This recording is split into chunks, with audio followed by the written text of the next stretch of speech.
Namaste Divine Tribe. Thank you so much for joining me today. I am so excited to be here talking with you and sharing a little bit about what I've learned upon my journey. I'm still working on my soul challenge. My soul challenge this week was to, let's see, it is to, so for those of you who don't know, every week I pick a challenge off these soul challenge cards. And this week is to set healthy boundaries. So that can be a real challenge for us, right?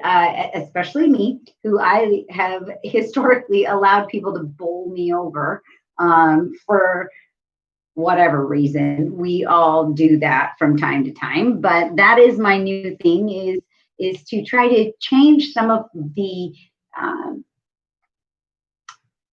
challenges I face as an individual in my own life, and to write some things for myself. And one of those things is setting healthy boundaries. So I am still working on that. I actually was able to do a couple things last week that allowed me to do that. And but this week I'm getting better at it. So there is that.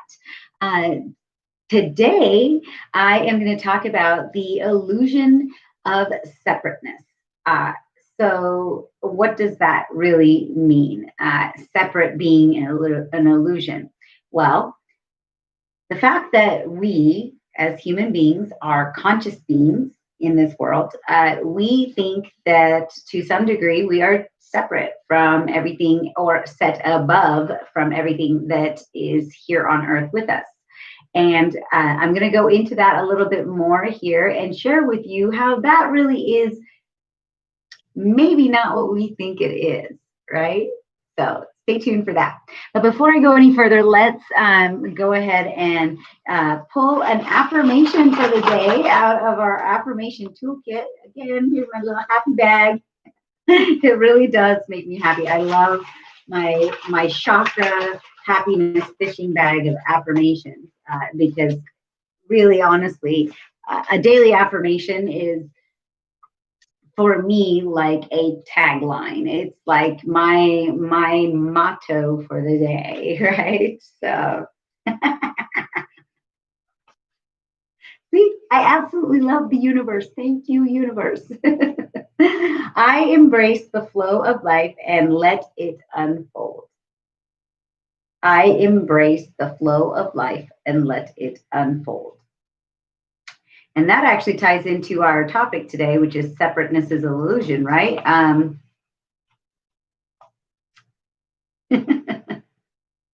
Because life is unfolding the way life is unfolding. And honestly, 99.9% of the time, we cannot control how life is unfolding. And the fact that we struggle through life is the fact that we are trying to control everything that's unfolding, because we feel a sense or a need to control everything as human beings.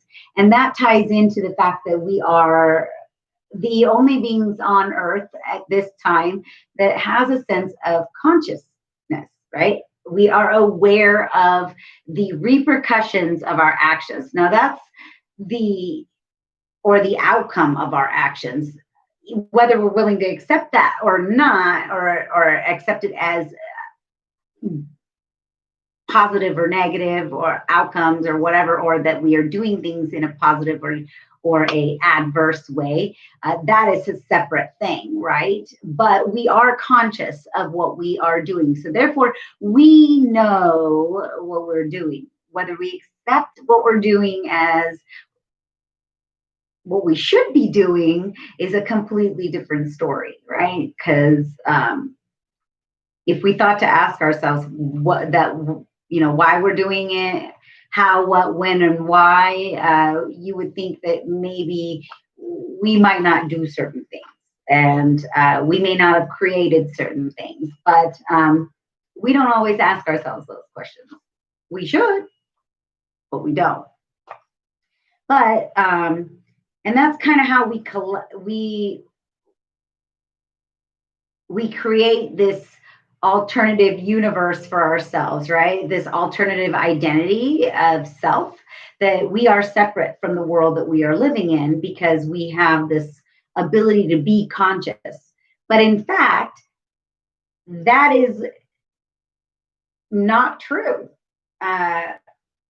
The fact that we have the ability to be conscious actually gives us a more of a stewardship of the connectedness in our world, how we are more connected, because we should be doing certain things. We ought to be taking care of the earth and being better stewards of the earth, better stewards of other creatures, better stewards of nature and trees and plants and organisms, and better stewards of the actual physicality of our third rock from the sun, right? Like, we forget that we are created of matter, just like everything else out there, and everything else matters just as much as we matter, but not in any kind of like, we put ourselves up on a pedestal, but we don't realize that we are just as equal, or equanimity is something that we fail to recognize. We are equal to a tree, a bug, a river, the soil even, and we don't see it that way because we're like, but we think, therefore we are. We are. That's all that matters, is that we are. We're here to recognize, as part of our soul body, we are not separate, that we are made up of atoms. And this last, just actually yesterday, I saw this image a friend had posted of our solar system, right? And it has the sun in the center, and it has all the planets orbiting it. And then you have little moons orbiting those little planets. Some planets have moons, and some planet has more than one moon, right? And then right next to it, it was a structure of an atom. And how similar that really looked, right? You have a nucleus, and you have protons and neutrons and electrons, and they're all orbiting this nucleus. And it looked almost identical to our solar system. And it kind of someone made a comment about how we could be this little city, or this organisms that are floating on a little fluff ball in the air, kind of like Horton Hears a Who, right? We could be the Who. Who are you? And it kind of really just clicked, like, exactly. Why is it that we as humans need to set ourselves apart? Why do we feel the need to be extra special? For the longest time, we thought it was, you're crazy to think that there might be alien beings out there. Well, what if we're the aliens, and other stellar beings are like, well, those humans are screwed up.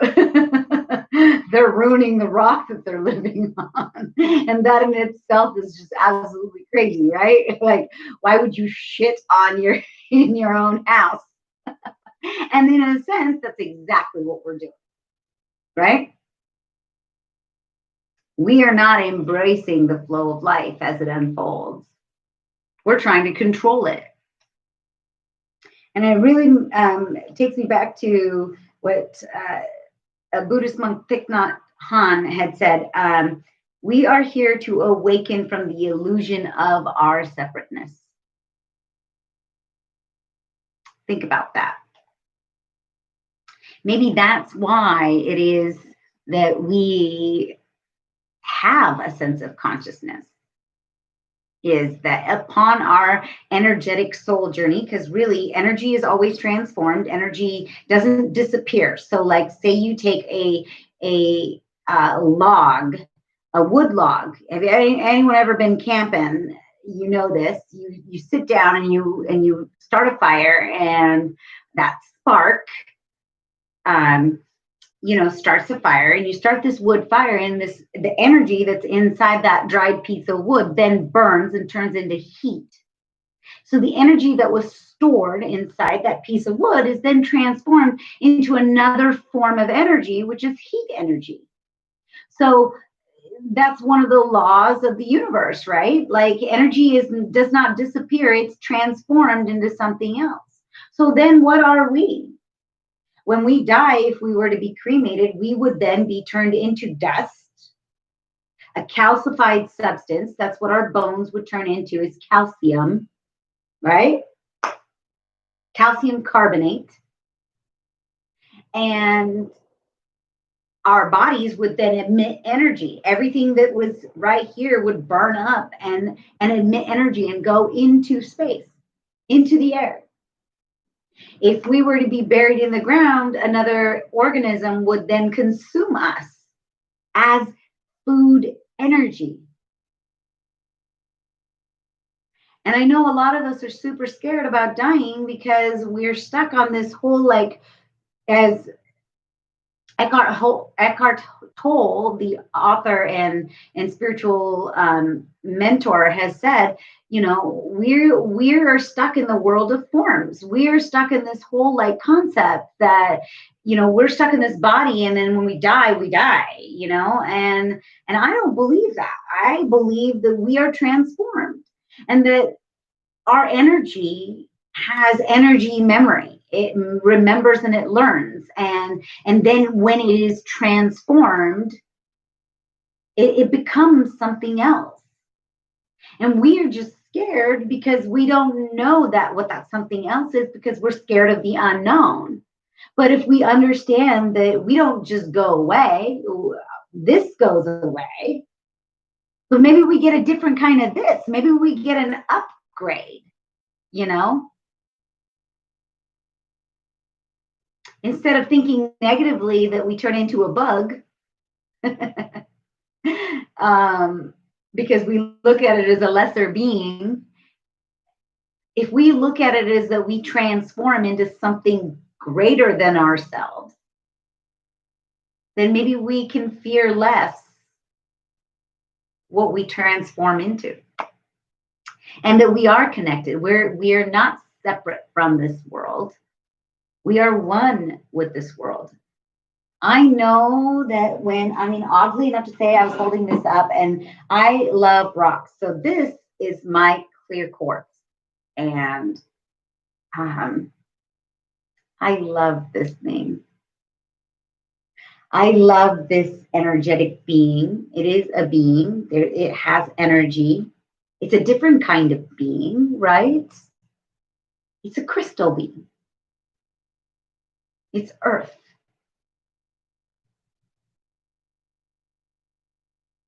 And I just love it because it has beauty and different properties. And maybe it's not flesh and blood and you can't hug it.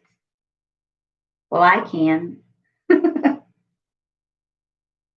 But it emits energy. And it absorbs energy. And if a lot of people don't know this, but ancient cultures and even the story of Atlantis, right? The great city of Atlantis was created and powered by crystal energy, is what a lot of theorists believe.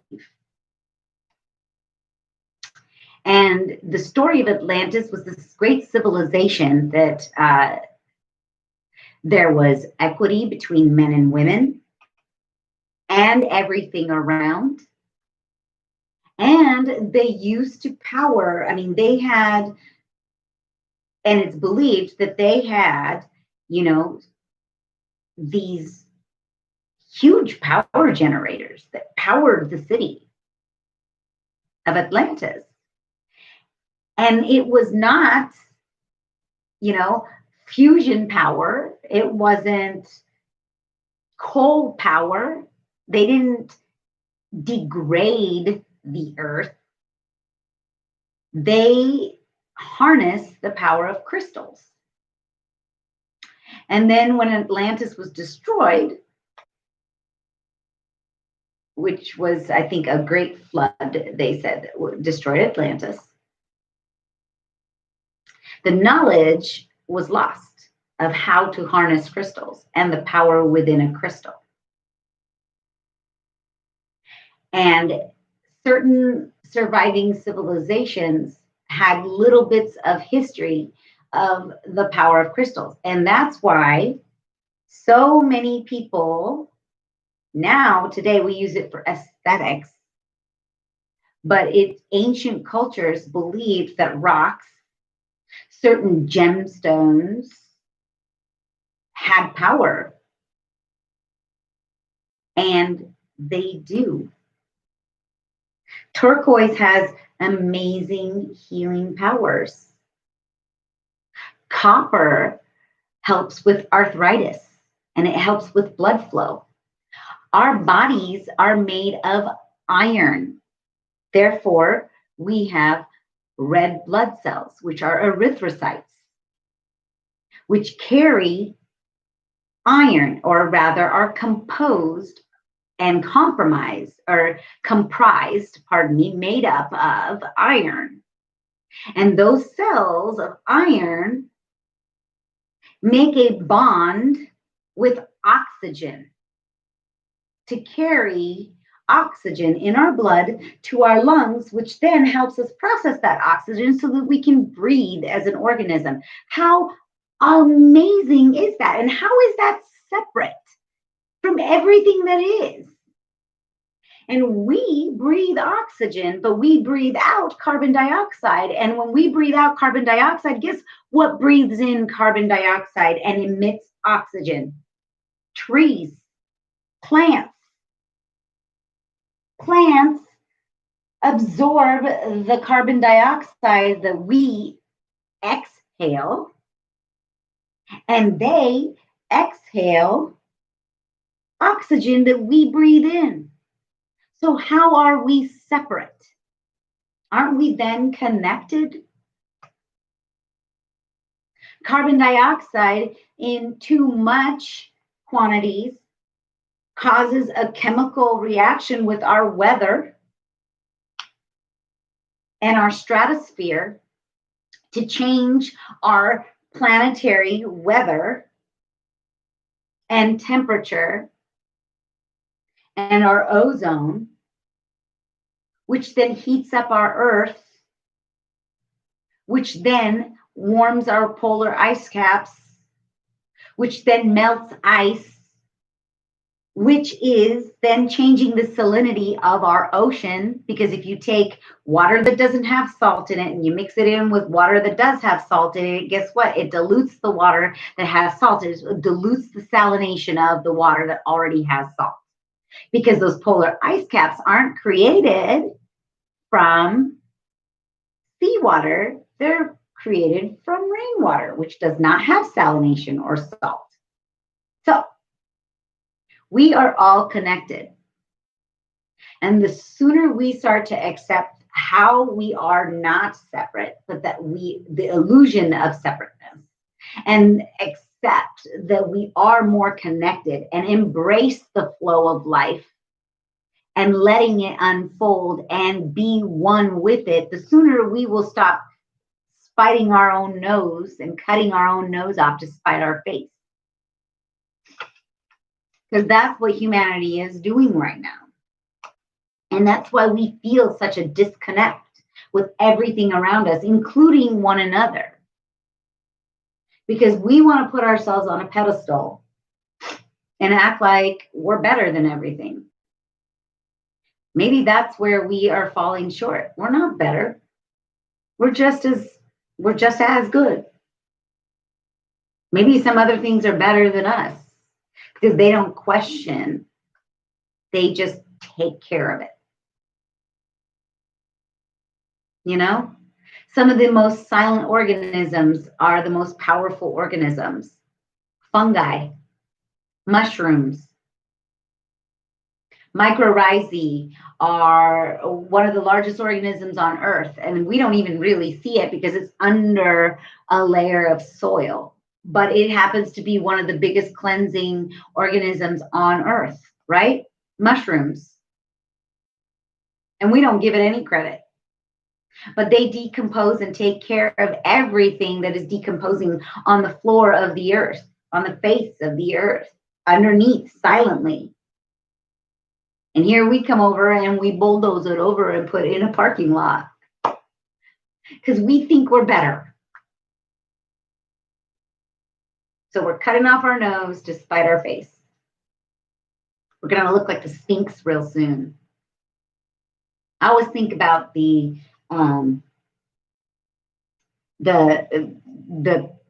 Egyptians, right? I mean, I know a lot of people are like, wow, the Egyptians, we got to go to Egypt, these huge structures and how amazing human ingenuity and yada, yada. That is not what I think is amazing about those tombs. They're just large pieces of rock and earth. In itself, the earth is beautiful. I'm not amazed by the human ability to take a whole bunch of blocks and stock them up like a pyramid and make it work. I guess it's a little bit cool. You know what's really cool about the whole story of the pharaohs? They thought they're so decadent, right? They're so high and mighty.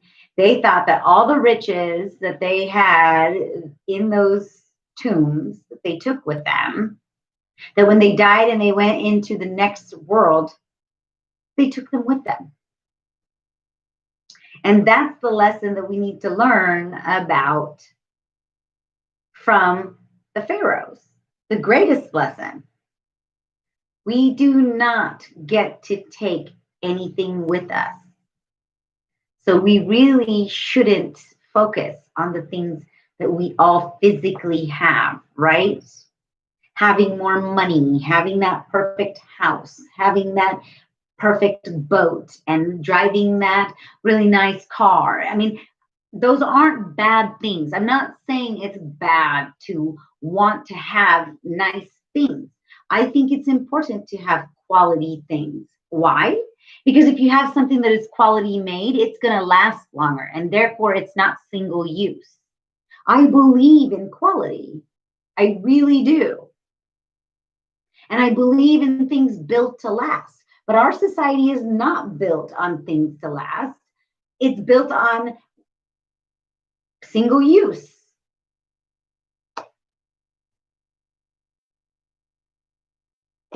And that's sad.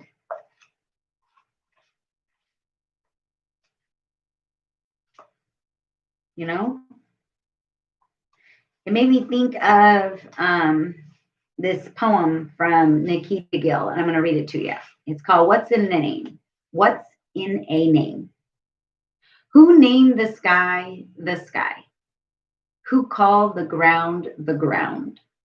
Who whispered to the night? This is who you are now. So what is in a name? You should know, my dear. They gave you one when they cast you in the kiln, bringing you to life from clay. Kissed your still flame-warm lips and brought you to life to wreak tragedy. Did they tell you that you were a weapon? And we name weapons too. Names are powerful things. They create destinies and bring down kings. They become the stuff of legend and art. And a name is a way to truly show what is in a heart. Things become their names. Turn a string of meaningless letters into the sky or the stars, or into darker objects. If only they had named you mercy instead of monster. If only they had christened you charity instead of conqueror.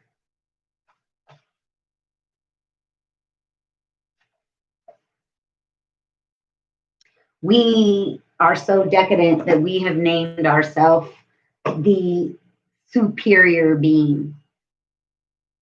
And we're not. We're not a superior being. And it reminds me of SpiderMan, right? What does SpiderMan's uncle say to him? You know, with great power comes great responsibility. And that is true. Our consciousness is a sense of power. It is a power over a dominion to some degree over some of the other organisms. And by having that power, instead of wielding it for the greater good, we are wielding it for our own selfish purposes. And then we're wondering why things have gone to shit. For lack of a better word, I'm sorry. It's because we did that. We're doing that. We consider ourselves separate from the world instead of connected. We have lost our sense of connectedness, right? We don't want to accept that we are an organism on this earth with a job to do. And, I grew up Christian, Catholic, and one of the things in Genesis that you learn is that God created human beings to be stewards over this whole earth. Are we doing that? So if you're coming at it from a Christian perspective, are we doing that? No. If you're coming at it from a scientific perspective, are we doing that? No. I hope we change our ways, because what we're kind of leaving behind is a sewage treatment plant.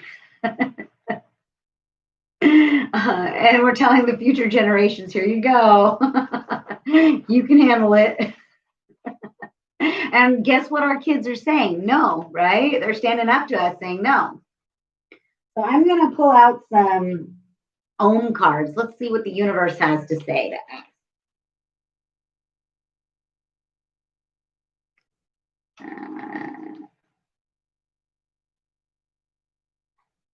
All right. I've got 5 of them here.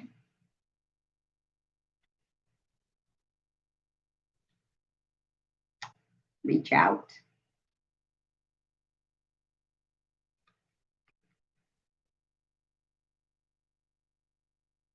Is it true?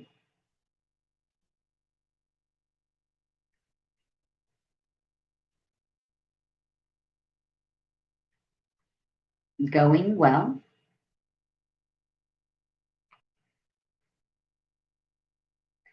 Empowered self.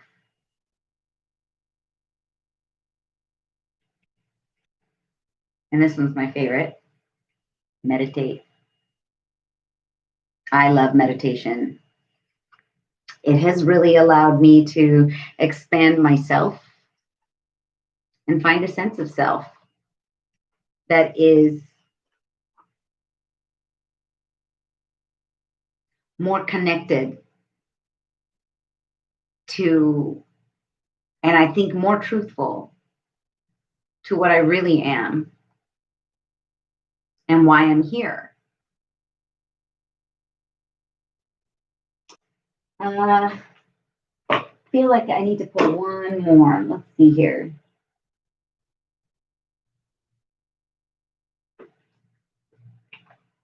Notes from the universe. I like that one. And I'll actually post who these tools from my toolkit, my positivity toolkit that I have. Cards went flying.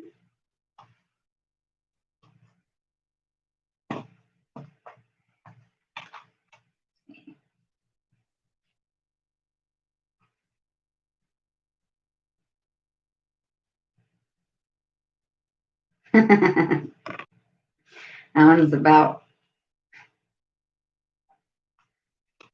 I love these positivity messages. So today you're struggling with positivity and a sense of self-identity.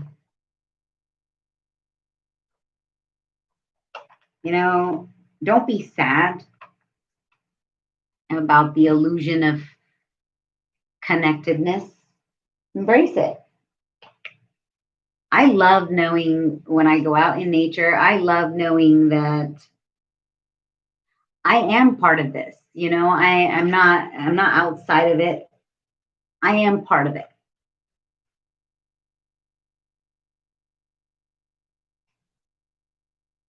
Dwell on what you love.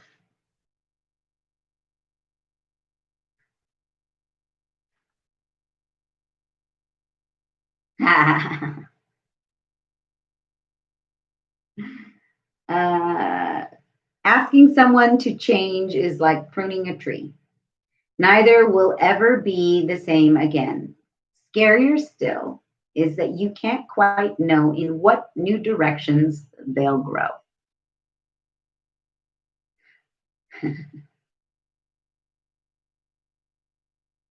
Pretty awesome.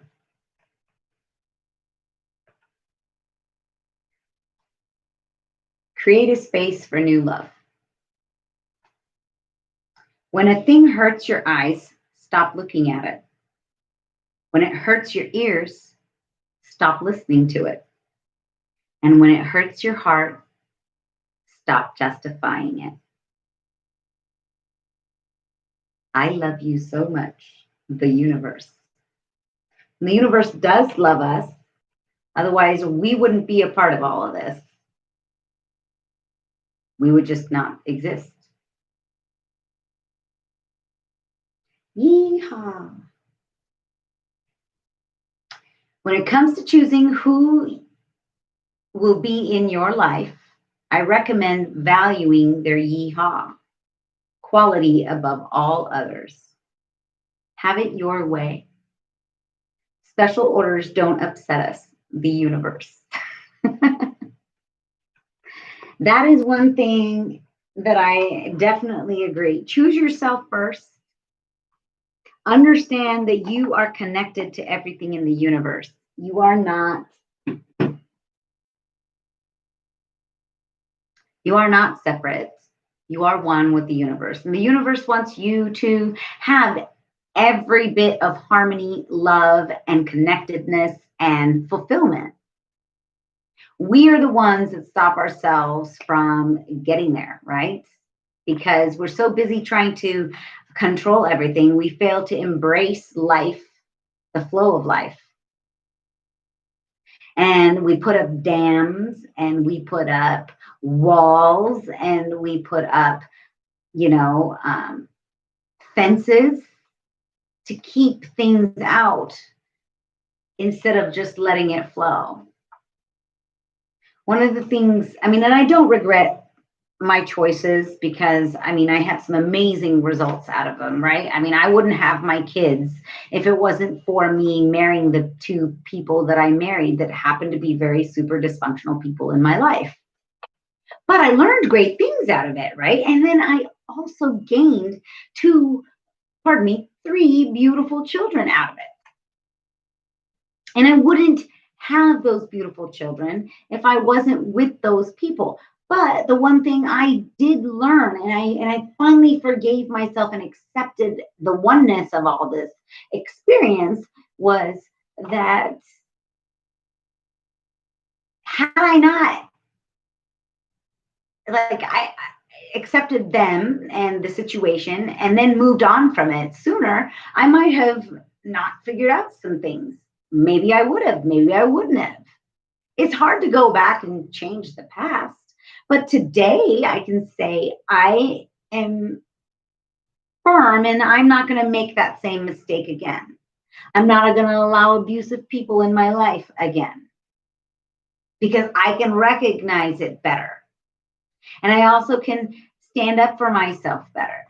I am more connected and one with my desires, my journey, my mission, my myself, the soul self, right? So don't beat yourself up that you're not feeling connected. Just ask yourself, why do you not feel connected? How can I feel more connected?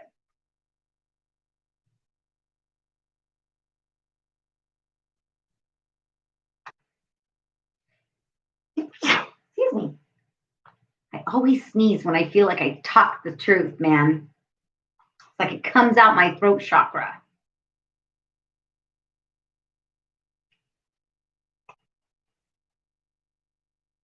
Embrace the flow of life and let it unfold. Drop the illusions of separateness, and get with the reality of connectedness. We are all one being, in that we are organisms on this earth. And we're here for something amazing and special. What that is, we each individually need to figure it out. We're not all here for the same exact thing, because we all came here to learn something different. But we all have a shared experience of being human. But that does not mean that we have to be dysfunctional. And we definitely shouldn't be dysfunctional towards our environment, and outwardly and inwardly. So hopefully that helps somebody out there today. I just had to get that off my head, the whole idea that we are not connected, because right now we are disconnected from everything out there. It's kind of funny, right? A lot of people that are like, don't want to do nature conservancy and yada yada, but they love to go hunting, or they love fishing, or whatever. Well, what's going to happen to all those things if we don't take care of them and we're not responsible with them?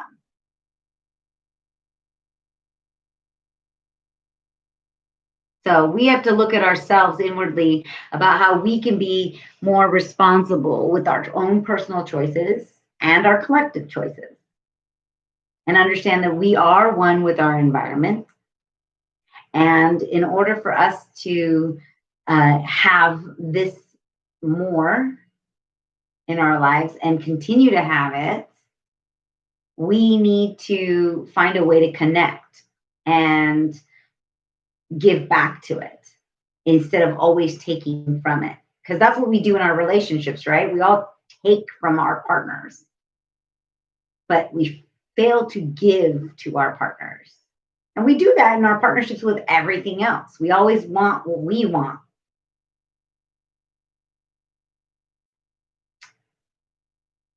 Yeah. So, affirmation of the day: I embrace the flow of life and let it unfold. Let it unfold. See where it takes you. You never know. Namaste. Thank you for being with me today.